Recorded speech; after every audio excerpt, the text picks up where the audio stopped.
Maayong hapon, gikan sa Solar News Channel Manila. Ako si Menchu Antigua Macapagal.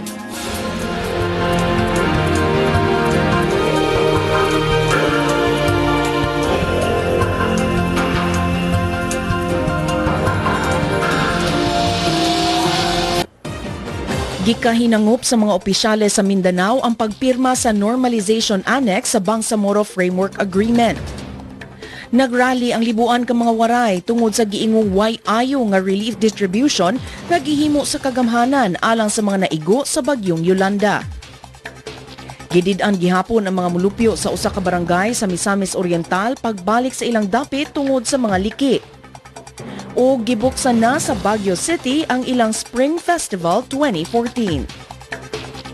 Gikahinangop sa mga opisyales sa Mindanao ang pagpirma na sa katapusang annex sa Framework Agreement on the Bangsamoro tali sa gobyerno ug Moro Islamic Liberation Front. Gihinaot nga kini makahatag og kaayuhan sa mga mulupyo sa Mindanao. Si Ben Teshorna sa detalye. Ben? Benchu, una natong nakuha og pamahayag si North Cotabato Governor Emilio Talino Mendoza kansang lalawigan kanunay mapagan sa panagsangka sa mga armadong grupo ug militar. Gikahinangop ni Mendoza ang pinirmahay niadtong Sabado sa Annex on Normalization tali sa kagamhanan ug Moro Islamic Liberation Front dito sa Kuala Lumpur, Malaysia. Sa ato nang nahibaluan, ang Annex on Normalization way katapusan sa upat ka annexes sa GPH-MILF Framework Agreement on the Bangsamoro. Mao ni mohatag og agianan alang sa pagpirma sa Comprehensive Agreement on the Bangsamoro. Naglaom si Governor Mendoza nga ang pagpirma sa Normalization Annex maunay mohingpit sa Comprehensive Agreement aron mabatunan ang kalinaw sa Mindanao. Hinoon giangko ni Mendoza nga dili kini mao'y katapusang lakang, kundili sinugdanan sa hingpit nga pagpatuman sa Peace Agreement. Sa Davao City, malaumon ang amahan ug anak na sila si Mayor Rodrigo Duterte ug Vice Mayor Paulo Duterte nga ang pinarmahay mo sangput kayod sa hingpit nga kalinaw sa Mindanao. Gihulagway kini sa mga Duterte nga breakthrough sa peace process nga dugay rang gipangandoy sa mga Mindanaoans. Ang hepe sa 10th Infantry Division, Major General Ariel Bernardo mipasalig nga ang militar andam sa pagpanalipod sa peace process gikan sa mga grupo nga buot mubabag niini. Menchu. Daghang salamat, Ben Teshorna reporting gikan Davao City. Sa pagbalik sa Solar News Cebuano, gibuksan na ang Baguio Spring Festival 2014. At ani ang detalye sa among pagbalik.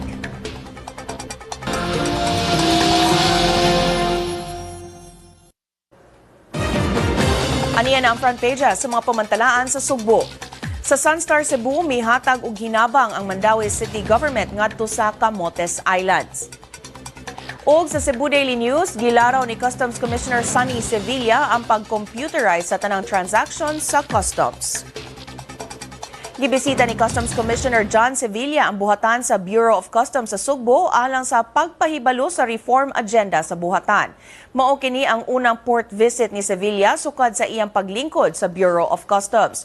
Gisusi kagahapon ni Sevilla ang Cebu International Port, lakip na ang port operations ni ini. Mato ni Sevilla, iyang giuna pagbisita ang Sugbo tungod kay buot niyang makiglambigit sa mga stakeholders nga layo sa head office. Ang Cebu ang adunay labing dako nga customs port operation sa Kabisayan. Ikaunom kini nga labing dako og revenue collection sa 16 revenue districts sa nasod. Kagahapon sa hapon, gikatagbo sab ni Sevilla ang mga stakeholders sa customs sa Sugbo aron ipahibalo ang mga reforms sa BOC. Giisip sa Bureau of Customs Cebu District nga usa ka dakong hagit ang pagkabot sa ilang revenue collection target karong tuiga taliwala sa isyu sa pangurakot sa maong buhatan. Dugang detalye pinaagi ni Twinnie Malinaw. Twinnie? Mention target sa Bureau of Customs Cebu District na makakolekt sila karong tuiga og dili menos sa 12.4 billion pesos. Mas taas kini og 43% kaysa target sa miaging tuig na naalang sa 8.7 billion pesos. Sa forum kaganinang buntag, ipadayag ni Customs District Collector Roberto Almadin na dako kining hagit nila karong tuiga taliwa sa issue sa pangurakot sa ilang buhatan. Matod ni Almadin, taas ang expectation sa head office sa Customs alang sa Cebu Port. Hinuon nalipay si Almadining maong pagsalig sa ilang mga labaw ngadto sa buhatan sa customs sa Cebu. Apan ipasalig ni Almadin nga ilang makabot ang 12.4 billion peso revenue target sanglit sa Enero pa nalang nakakolekta na sila og 1 billion pesos. Sa miaging tuig nilapas ang Port of Cebu sa 8.7 billion pesos na target tungod kay halos 10 billion pesos ang ilang revenue collection. Ang Cebu ang labing dako nga customs port operation sa Visayas region ug ikaunom sa labing dako og revenue collections sa 16 revenue districts sa nasod. Aron pagsanta sa korupsyon, matud ni Almadin, andam silang mupaubos sa lifestyle check. Isip tusab ang gipatuman nga lagda alang sa media coverage, pinaagi sa pagpatuman sa media accreditation aron kalikayan ang extortion. Mention. Daghang salamat, Winnie Malinaw, reporting gikan Cebu City. Nagtapok ang libuan ka mga waray ni atong Sabado sa Tacloban City aron ipadayag ang ilang kasagmuyo sa pamaagi sa distribution sa relief goods ug ubang gihimo sa kagamahanan alang sa mga biktima sa bagyong Yolanda. Ang rally nga gitambungan sa 10,000 ngadto sa 12,000 ka tawo gihulagway nga maoy labing dako nga rally sa syudad. Si Wilmark Amazona sa detalye. Wilmark. Mencho, ihulagway nga ang rally ni atong Sabado maoy labing dako nga nahimo sa pagsukad dinhi sa dakbayan sa Tacloban. Gibanabana sa mga organizers o giyunan sa kapulisan nga miabot sa 10,000 adto sa 12,000 ka tawo ang nagmarcha sa kadalanan sa syudad ni atong Sabado. Unang nagtukaw ang mga rallyista Biyernes sa gabi sulod sa Eastern Visayas State University grounds. Gipasugdahan kini sa People's Surge nga gilangkuban sa mga biktima sa bagyo gikan sa paglain-laing bahin sa Samar ug Leyte Islands. Matod ni Sister Edith Islopo, usa ka Benedictine nga madre, kilsa maoy chairperson sa Alliance of People's Surge. Nasagmuyo sila sa problema sa relief operation. Buot-sab nila nga dili ipatuman ang 40 meters no-build zone. Kini tungod kay sa higayon nga ipatuman ang 40 meters no-build zone policy, moabot sa 20,000 ka mulupyo sa Tacloban City ang maapektuhan. Gipangayo sab sa grupo ang cash assistance nga 40,000 pesos matag pamilya nga biktima sa bagyong Yolanda aron magamit pagbalik sa ilang Pinoy-anan. Gipangayo sab sa grupo nga kahatagan na og livelihood assistance katong grabeng naapektuhan sa bagyo. Gipangayo sab sa alyansa nga mogamit ang mga otoridad og mas masabtan nga mga termino paghatag og anunsyo kabahin sa kalamidad aron masabtan sa tanan. Matod ni Sister Islopo, kinahanglan ipadayon sa Aquino government ang relief distribution tungod kay hangtod karon nagkinahanglan og tabang nga pagkaon ang mga biktima. Gihimo ang rally usa ka adlaw sa wala pa mobisita sa dakbayan ang hari sa Sweden, King Carl XVI Gustav. Menchu. Daghang salamat, Wilmark Amazona, reporting gikan Tacloban City. Atong sayro ng front pages sa mga pamantalaan sa Mindanao. Sa Sunstar Davao, gisangat ngadto sa Davao City Council ang ordinansa batok sa Villoque ug sa ubang matang sa pagsaba-saba. Sa Bandera Mindanao, nagsangka ang mga sakop sa militar ug sa Bangsamoro Islamic Freedom Fighters sa Maguindanao. Aniya sa front pages sa Mindanao Daily sa nagkalain-laing bahin sa Mindanao. Sa Northern Mindanao, posibleng mosamot ang sitwasyon sa Barangay Luok sa Villanueva, Misamis Oriental tungod sa gipaabot nga low pressure area nga mosulod karong si Manaha. Sa Western Mindanao, nasakmit ang gatusan ka endangered shell sa kadagatan sa Sulu. Sa Caraga, kapin na sa 460,000 katao ang apektado sa bagyong Agaton sa Caraga Region. Ug sa Davao, gikwestiyon sa mga power consumer groups ang katukuran sa interim Mindanao electricity market. Delikado gihapon ang kahimtang sa usa ka barangay sa lungsod sa Villanueva, Misamis Oriental, diing nangliki ang kadalanan ug kabalayan. Gidid-an gihapon ang mga mulupyo pagbalik sa ilang Pinoy-anan. Si Cheng Ordonez adunay update. Cheng? Menchu, pabiling gidid-an sa mga otoridad ang mga mulupyo sa Barangay Luok, lungsod sa Villanueva, Misamis Oriental, tungod sa kapeligro nga mahuglo ang tibok komunidad tungod sa mga liki sa kadalanan ug sa kabalayan. Ang eksaktong nahimutangan sa mga liki ana sa Sitio Madrid. Ikabalakan nga ang ulan mopahumok sa yuta diin nahimutangan sa mga balay.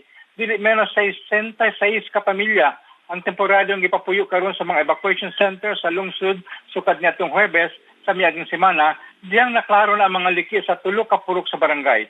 giabisuhan karon ang mga molupyo sa dili pagsulod sa City Madrid samtang gitaw nga adunay laing low pressure area nga makaapekto sa Mindanao sulod karong semana. Mencho. Daghang salamat Cheng Ordonez reporting gikan Cagayan de Oro City. Nasikop na sa mga otoridad ang mga kidnappers sa anak sa usa ka negosyante sa Zamboanga del Sur kinsa gidagit duha na kabulan ang nakalabay. Apan giingong gipatay sa mga kidnappers ang biktima. Si Jong Kajon adunay update niini. Jong? Mencho, duha na kabulan nakalabay human gidagit ang biktimang si Edmond Corpus sa labangan sa Zamboanga del Sur niadtong November 27, 2013. Malampusong nasikop sa Joint Government Forces ang napulo ka mga suspisado sa pagdagit kang Corpus ato sa gihimong separate operations sa Zamboanga del Sur o sa lungsod sa Balabagan, Lanao del Sur, Domingo sa hapon. Apan sa initial investigation, gibutyag sa mga suspisado nga ilan ang gipatay ang biktima nga si Edmond Corpus niadto pang Enero 2 og sang ang lawas ini gilabay sa lawod sa Iliana Bay.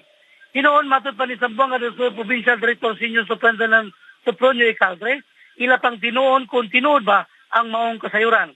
Upat sa mga suspisado na sikop, tinasikal sa warrant of arrest alang sa kasong kidnapping o illegal possession of firearms and explosive. Kini mao silang Ray Bastillada Mansa o asawa nini nga si Lucita Torantilla Mansa, usa ka Ronald Hapa Luzon o Govincio Manandi Luzon. Laing suspect nga wala sa warat apan gitudlo sa iyang mga kauban mao si Hamildi Tabo Balatukal. Nakuha gikan sa mga suspect ang usa ka motorcycle o usa ka bangka nga mao gigamit sa mga suspect sa ilang transportasyon. Nasikop sab ang laing 5 ka suspect o suspisado sa o nga pulos taga barangay Mulimok, Balabagan, Lanao del Sur. Ang mga kidnappers nangayo og ransom gikan sa pamilya sa biktima pipila ka adlaw human kini gidagit. Upat sa mga suspisado na ila sa pamilya nga ilang silingan. Natino sa kapulisan nga nakahatag og ransom ang pamilya sa biktima. Mincho, increase sa piskalya kagahapon na hukman sa piskal o prosecutor nga buhian na lang una ang magtiyayong Ray Bantirada Mansa o Lucita Harantila Mansa tungod sa kakulang sa ebidensya batok kanila. Minjo?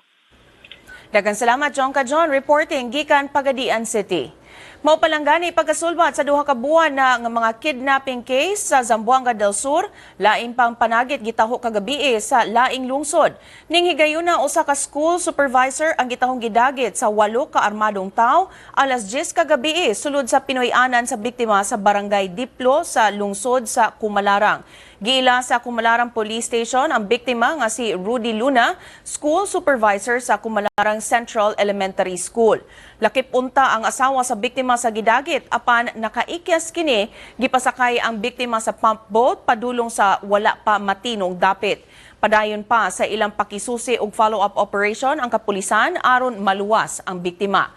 Labing ulahing kasayuran nagbutsyag nga usa ka Ryan Tumales na sikop sa kapulisan kinsa gitumbok nga usa sa midagit kang Rudy Luna.